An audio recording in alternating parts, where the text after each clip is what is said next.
We're back, Seven Rivers Racing here on KQEG. Thanks for stopping in on the program, and we are getting close, no matter whether you're in the Dells, Tomah, or La Crosse. Time to bring those cars out, put them on the trailers, and start hitting the track, especially next Saturday at La Crosse Fairgrounds Speedway as we get ready to throw down some rubber. Brad Warthan, our guest in the program out of Sparta, Wisconsin, drives the Thunderstock number 22. Going to be doing double duty this year, not only running in La Crosse, but also the really new and vamped. How about that as a cross section there? It's been revamped, the Tomah Excalibur Speedway. Brad was out on his birthday and actually was one of the first drivers in, 4 or 5 years to turn laps on the track? Yeah, something like that. I'm sure there's been some other guys over there, doing some testing. I'm pretty sure Steve Schultze's been over there with his race car and a couple other ones that I probably haven't heard of. But, yeah, so it felt good to get out there. Yeah, I had a blast. Well, we've got some video we're going to roll right now of Brad Warthan last week turning some laps at the Excalibur Speedway in Tomah. Kind of interesting to notice there's still snow on the ground. All right, and first glimpses. How did it feel, Brad, when you were on that track? You go on a back stretch like that there, and you get down there into turn 3. It's a little bit tight of a turn.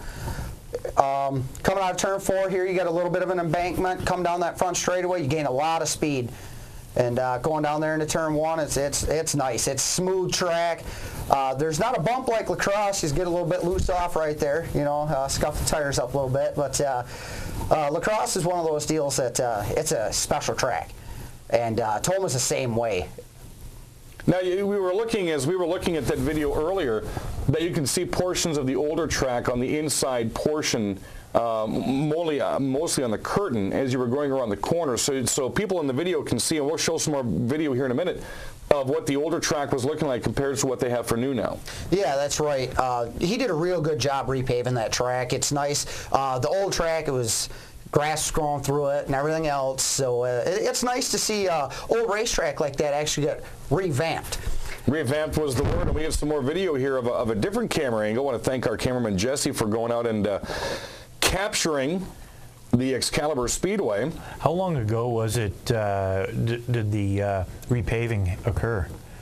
If I remember right, I believe it was in 2000. Because it sure looks like there's not much in the way of cracks or anything, so there'd be a lot of good grip, and there might be 2 pretty good grooves there for racing. Yeah, I'm hoping once the rubber gets worked into it that we'll get some really nice action out there. And again, for folks just tuning in, this is just filming from about a week ago on Brad's birthday, where he was able to go out and turn some laps. So don't think that this is what the track's going to look like. Of course, they're going to be really getting into gear now that it's warmer outside and getting a lot of the final touches put down on the Excalibur Speedway there in Tomah.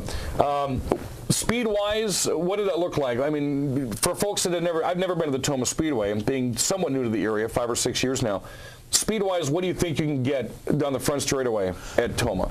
Oh, I'm thinking probably 65, 70, I mean, it's longer straightaways than La Crosse, quarter mile, so I think we're probably doing around 60, 55, 60 out there at La Crosse. We'll probably be doing, 65, 70 at Tomah with the longer straightaways, different gear, a lot different setups. So it should be some fast racing action out there. Now, how much work is that going to be? Of course, Tomah races on Friday nights, and you're not going to have too much of a turnaround time from racing a Friday night schedule at Excalibur, hopefully coming away unscathed, and then going to La Crosse to race that next afternoon. How much turnaround are you going to have to do with gears, rear end, and all that? Well, like for me, I got 2 cars, so I'm building a brand new one for La Crosse this year, and so I'll be able to just unload and reload here, hopefully within a couple of weeks after the start of the season.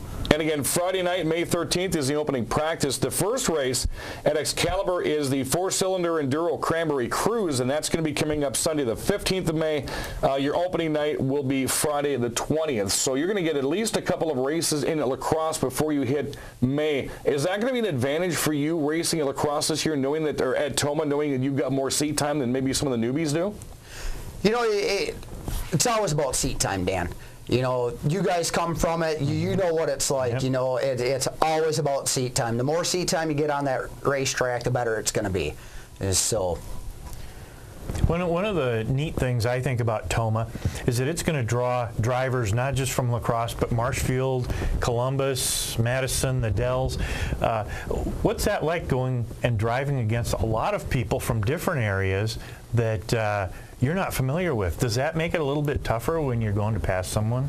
You know, it does. It's because of the fact that you've never seen them race before. You don't know how they drive, how they handle their car in the turn, if they hold their own groove, you know. And that's like me doing my traveling. You know, I go down to Rockford Speedway every year, and I've just gotten so used to the guys down there that it don't really bother me. You know, it's just like being at home down at Rockford. Mm-hmm.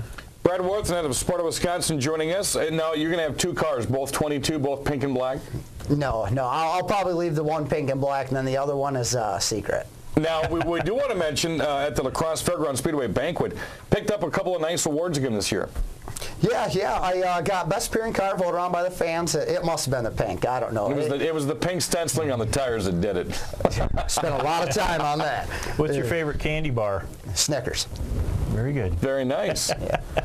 Sponsors for 2011, who's helping you out this year? You know, my cousin, D&D Trucking, he's always been there for me since the start, even when I was racing go-karts back in like 2000. I got Innovative Movers. He's been with me since the start, too. Jeff Meyer, he's a real good guy. Club 16 down the bar, you know, he's always been there for me, helped me do my smoker last year, set me up with a banquet hall, so we always have a good time with that.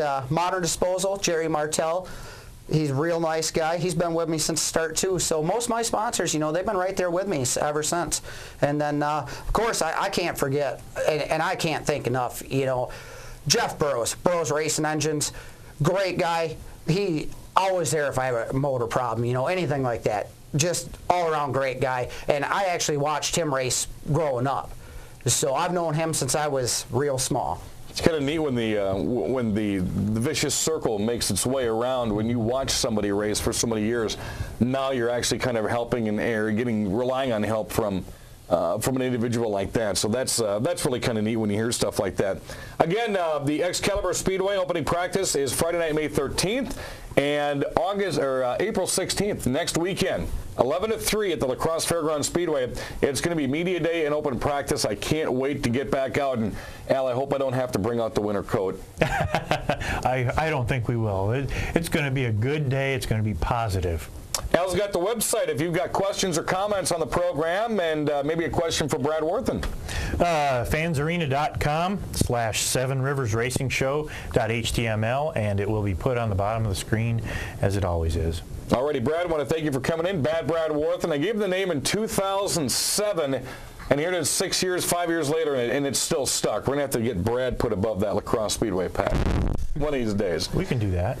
Coming up, more driver interviews next weekend, of course. We're going to get you set for the opening of the La Crosse Fairground Speedway. Track manager Chuck Deary is going to join us here the next couple of weeks, and a lot more insights as to who's driving what, where, why, and when the show continues next week. Al Losey, Dan Dyker, thanks for joining us. This is the KQEG TV 7 Rivers Racing Show.